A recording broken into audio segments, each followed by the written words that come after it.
कुल की ज्योति कन्या, कन्या कुल की ज्योति, इस जग की रचना ना होती गर कन्या ना होती, कन्या कुल की ज्योति।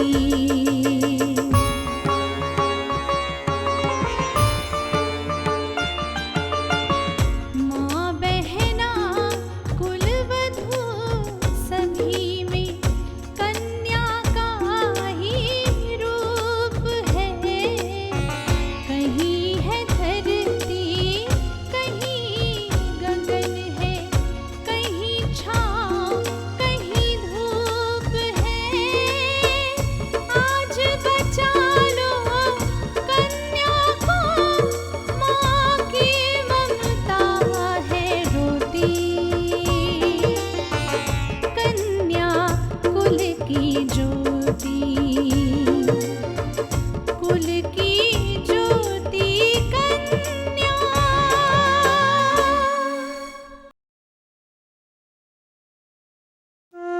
कि इसके पीछे उसका क्या मकसद है और वो इंसान कौन है, मैं ये पता लगा कर ही रहूंगी। और तुम्हें तो खुश होना चाहिए कि तुम्हारी शादी एक करोड़पति घराने में की जा रही है। हमारी कोशिशों के बाद ये सच्चाई इंस्पेक्टर के सामने आ ही चुकी है कि नैनीताल का मामला क्या था। नैनीताल में तृप्ति विकास से मिली थी और वहां पर उन दोनों को एक दूसरे से प्यार भी हो गया था। और ये भी सच है कि तृप्ति ने अनजाने में या जानबूझकर ये सब काम नहीं किया।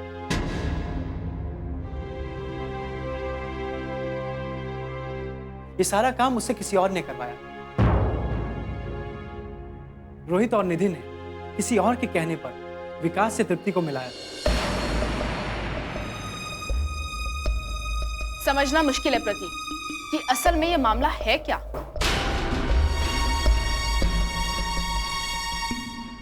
मामला बहुत टेढ़ा है काम्या। यहाँ आने के बाद जब विकास ने कृष्णा को तृप्ति के रूप में देखा और उसे पता चला कि तृप्ति उसकी भाभी बनने वाली है, तभी से उसका दिमाग खराब होने लग गया था। विकास ये मानने को तैयार ही नहीं था और उसी बीच उसने निधि को पल्लवी के रूप में देखा, जिससे वो नैनीताल में वहां पर मिल चुका था और उसे यह लगा कि तृष्णा ही तृप्ति है। और उसके बाद विकास ने निधि को यहां देखा पल्लवी के रूप में, जिससे वो नैनीताल में मिल चुका था। इसीलिए विकास को लगता था कि उसके घर के खिलाफ साजिश रची गई है। हाँ, और इसीलिए उसने ऋषिकेश का नाम लिया। उसको ये लगता है कि जो जाल है ऋषिकेश तक फैला हुआ है और इसके पीछे कारण और कोई नहीं बल्कि मैं, यानी कि इस साजिश के पीछे मेरा हाथ। हाँ, वो साजिश तुम्हारी नहीं थी, लेकिन कोई तो है जिसने ये साजिश रची थी। तो क्या अब तक उसका चेहरा सामने नहीं आया? नहीं, दरअसल रोहित और पल्लवी काम तो उसी के लिए कर रहे थे, लेकिन उन दोनों ने उस शख्स का चेहरा नहीं देखा था। और इंस्पेक्टर के पास भी कोई जरिया नहीं है उस शख्स तक पहुंचने के लिए। लेकिन भैया, तृप्ति के बारे में इंस्पेक्टर का क्या ख्याल है? वो ऐसा क्यों कर रही है और उसकी ऐसी क्या मजबूरी थी? इंस्पेक्टर इस बात का ही पता लगाने की कोशिश कर रहे हैं। वो जो कोई भी है प्रतीक, प्लीज मैं जानना चाहती हूँ कि वो कौन है। उसका चेहरा सामने आना ही चाहिए क्योंकि वो एक तीर से दो शिकार कर रहा है। एक तो वो अनिकेत के घर के खिलाफ सारी साजिशें वो खुद रच रहा है और बदनाम मुझे कर रहा है। मैं जानना चाहती हूँ प्रतीक कि आखिरकार ये है कौन। Get that sorted.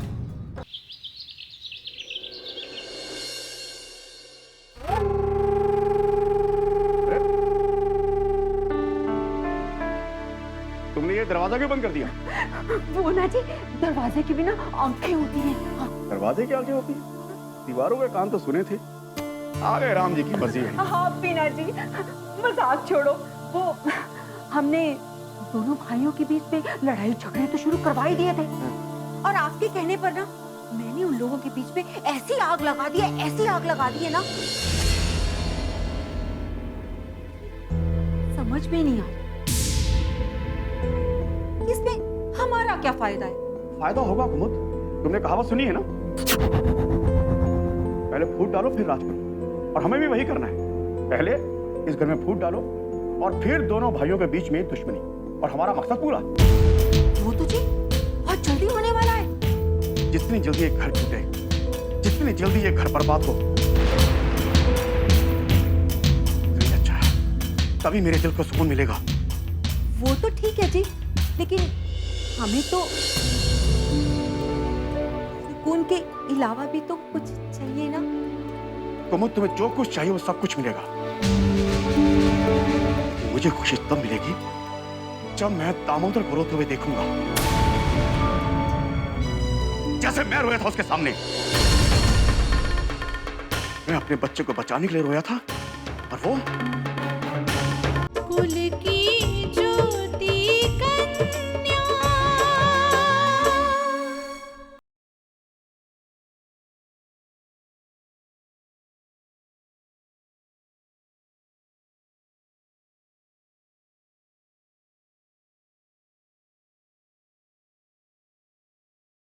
कुल की ज्योति कन्या। वो अपने बच्चों की दी हुई चोट पर तिल मिलाकर रोएगा। ठीक कह रहे हैं। एक बार नहीं, बार बार रोएगा वो। अपने घर को टूटता हुआ देखकर रोएगा, अपने परिवार को बिखरता हुआ देखकर रोएगा, और अपने खून को एक दूसरे के दुश्मन बनते हुए देखकर रोएगा। मुझे लगता है वो दिन बहुत करीब, बहुत करीब। वही दिन देखने के लिए मेरी आंखें बेचैन हैं। देखना है कि वो दिन देखने को मुझे कब मिलेगा। आगे राम जी की मर्जी।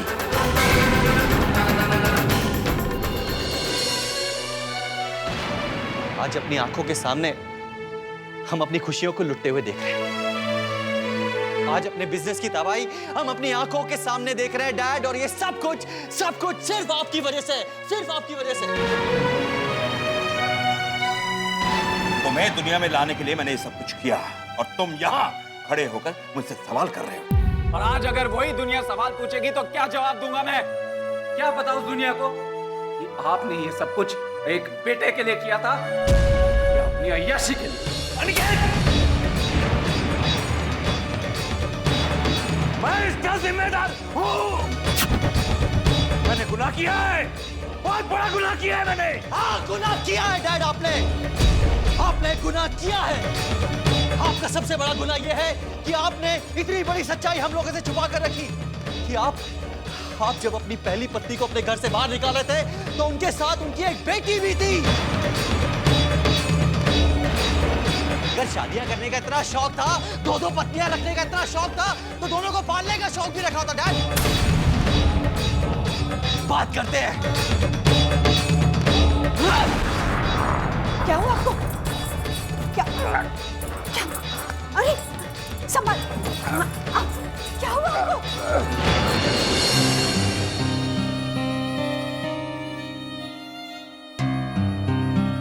तुम लोग मुझे बताते क्यों नहीं कि क्या हो रहा है इस घर में, क्या चल रहा है ये सब? मैंने कुमुद से पूछने की कोशिश की, उसने भी मुझे कुछ नहीं बताया।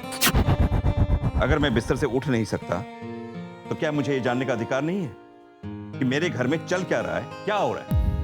ये जो कुछ भी हो रहा है आपकी उन काबिल बेटियों की वजह से हो रहा है। ये जो तूफान उठा है ना, इसकी वजह सिर्फ काम्या है। मेरे घर को बर्बाद कर देना चाहती है। मेरे दोनों बेटों के बीच में दरार डाल दी उसने। मुझे भी तो बताओ हुआ क्या है, क्या हुआ है? वो जो तृप्ति है ना, जज साहब की लाडली, जिसे आप बहू बनाकर इस घर में लाना चाहते थे, वो भी काम्या से मिली है। वरना मेरे बेटों के साथ इतना बड़ा धोखा क्यों करती? धोखा? कैसा धोखा? अब जानना चाहते ना कैसा धोखा? तो सुनिए, यही तृष्णा है जो नैनीताल में तृष्णा बनकर विकास से मिली थी। उसके साथ प्यार का नाटक किया उसने। हे भगवान, इतना बड़ा नाटक!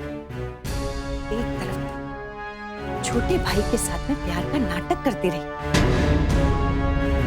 और दूसरी तरफ उसके बड़े भाई की पत्नी बनकर आना चाहती है। नहीं नहीं, ऐसा नहीं हो सकता। वो एक ही लड़की कैसे हो सकती है? जरूर कोई गलतफहमी है। कोई गलतफहमी नहीं, सब कुछ साफ हो चुका है। मेरे घर को तोड़ने की साजिश की जा रही है।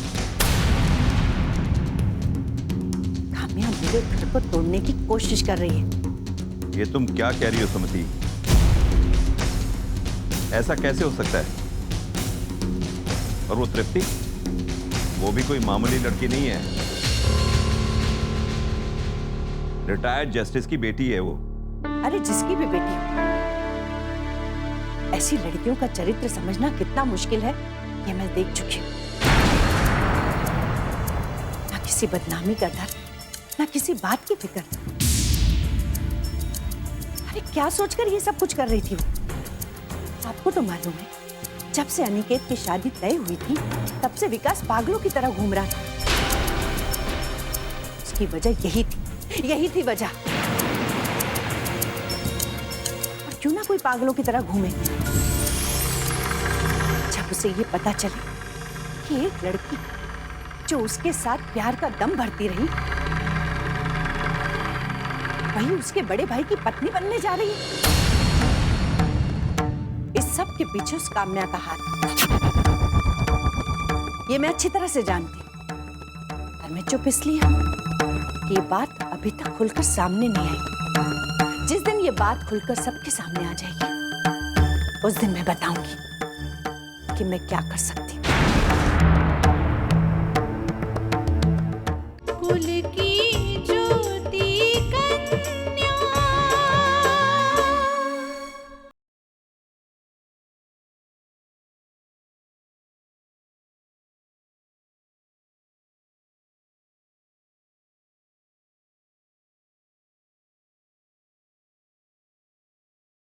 कुल की ज्योति कन्या।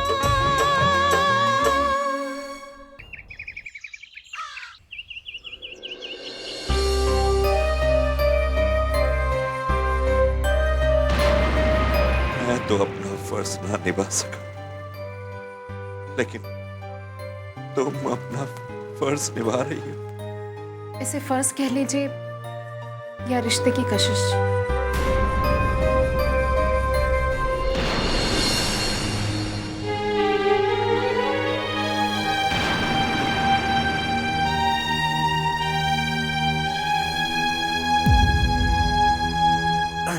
मैं तो माफी मांगने के लिए अपना हाथ भी नहीं उठा सकता। भगवान ने मुझे किस हालत में पहुंचा दिया है।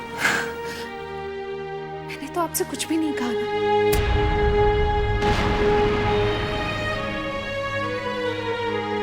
क्या बात है श्वेता बिटिया, इतना मायूस क्यों बैठी? कुछ नहीं काका। कुछ तो है बिटिया। आजकल सबके चेहरे पर उदासी रहती है, मालकिन भी उदास रहती है।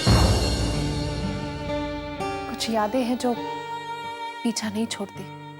हाँ बिटिया, कोई कुछ भी कहे, लेकिन अपने दिल को और अपनी भावनाओं को कोई भूल नहीं पाता ना। काका बार बार एक ही बात दिमाग में आती है, पापा की हालत कैसी हो। और उस घर में तो कोई ऐसा है भी नहीं जो उनका ख्याल रख सके। पता नहीं कौन खाना खिलाता होगा, कौन पानी पिलाता होगा, कैसे होंगे वो एक बार पता भी चल जाता तो दिल को तसल्ली हो जाती। इसमें इतना परेशान होने की क्या बात है? फोन कर लो वहां। तुम उस घर से दूर होने के बाद भी उनके लिए इतना परेशान हो, ये इस बात का सबूत है कि खून के रिश्ते टूटकर भी नहीं टूटते, और ये बात सभी जानते हैं। आप ठीक कहते हैं काका, मैं फोन तो कर ही सकती हूँ, कैसे करूँ? कुमुद मामी, उनको फोन करती हूँ।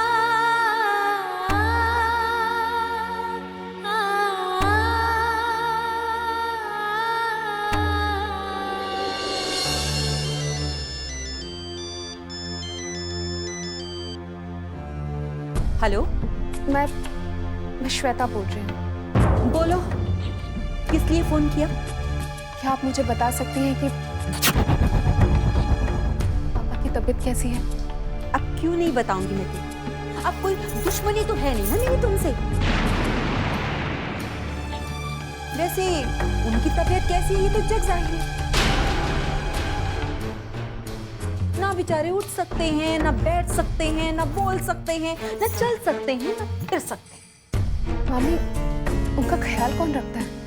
लो, अब उनका ख्याल रखने के लिए इस घर में कौन है?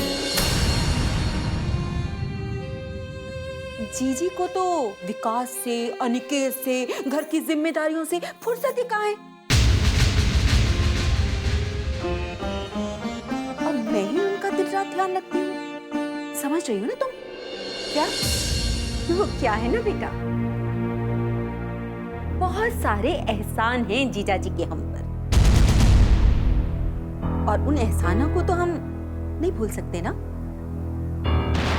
जीजा जी, आगे ऐसा नहीं करूंगा मैं। ज्यादा नाटक करोगे पुलिस के हवाले कर दूंगा। जीजा जी, चलो चलो, मैं आगे ऐसा नहीं अरे चलो निकलो यहाँ से। मुझे आज के बाद शक्ल मत दिखाना, निकल जाओ, वापस इधर आना नहीं। आओ। कुल की ज्योति कन्या।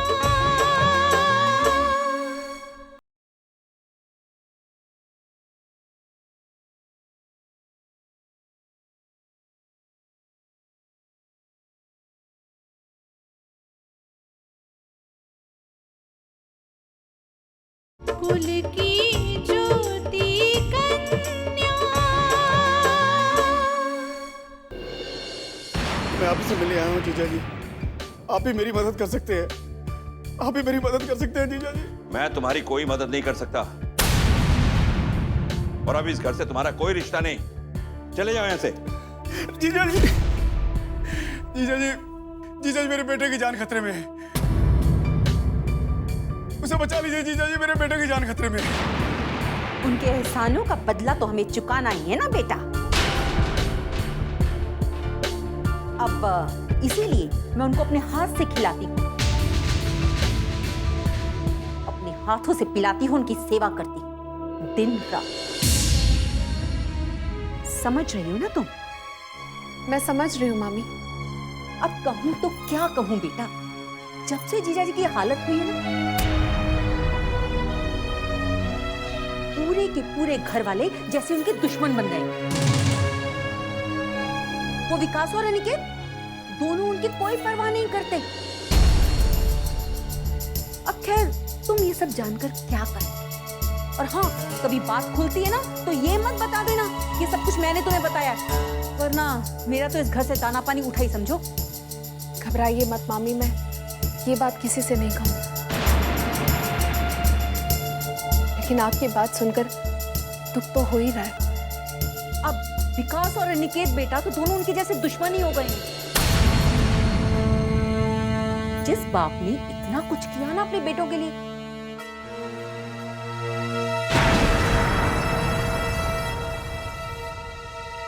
उनके दिल में तो जीजा जी के लिए जगह ही नहीं है। ठीक है मामी, उस घर में क्या चल रहा है मुझे कभी कभार बताती रहना। लो, मेरा दिमाग पागल हो गया जो मैं तुम्हें सब कुछ बताऊंगी। अरे इन घर वालों को पता चल गया ना कि मैं तुमसे बातचीत करती हूँ तो बस मेरे तो सारे के सारे दुश्मन बन जाएंगे। चलो चलो, मैं फोन रखती हूँ। किसी ने देख लिया ना तो तूफान खड़ा हो जाएगा इस घर में। हाँ,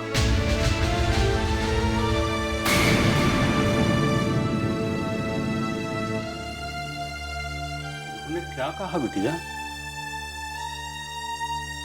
क्या कहूँ काका, पापा की हालत पर कुछ कहा भी तो नहीं जा सकता। वाह कुमुद वाह, तेरा तो दिमाग बड़ा चलने लगा है। तुझे तो शतरंज की चालें बिछानी आ गई। एक मोहरे को दूसरे मोहरे के साथ कैसे लड़ाया जाता है। अरे वाह, ये तो चाहते हैं, क्योंकि एहसान का बदला कैसे चुकाया जाता है ये तुझे पता है। अब देखना शतरंज के मोहरों का खेल, आपकी नफरत।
बेटा, ये क्या हालत बना रखी है तुमने? संभालो अपने आप को। कैसे मामा जी? कैसे कैसे संभालो अपने आप को? बेटा, मेरे वो सब समझता हूँ। क्या है भांजे कि तुम्हें मैं इतना मानता हूँ बेटा, इसलिए तुम्हें मैं सिर्फ बेचैन होते हुए नहीं देख सकता बेटा। अब बताओ, ये भी कोई बात है? अरे गलती है किसी की, बेटा खमियाजा तुम्हें भुगतना पड़ रहा है। हाँ मामा जी, ऊपर से अनिकेत भाई मेरे ऊपर एक के बाद एक गलत इल्जाम लगाए जा रहे हैं। तुम्हारे घर में ऐसे हालात पैदा करने वाला कौन हो सकता है? कोई तो अपना ही होगा जिसे ये सब करने से फायदा होगा। बकवास बंद करो विकास। अरे अब तो मैं भी इस बात का पता लगाना चाहती हूँ कि आखिरकार वो कौन है जो ये सब खेल खेल रहा है।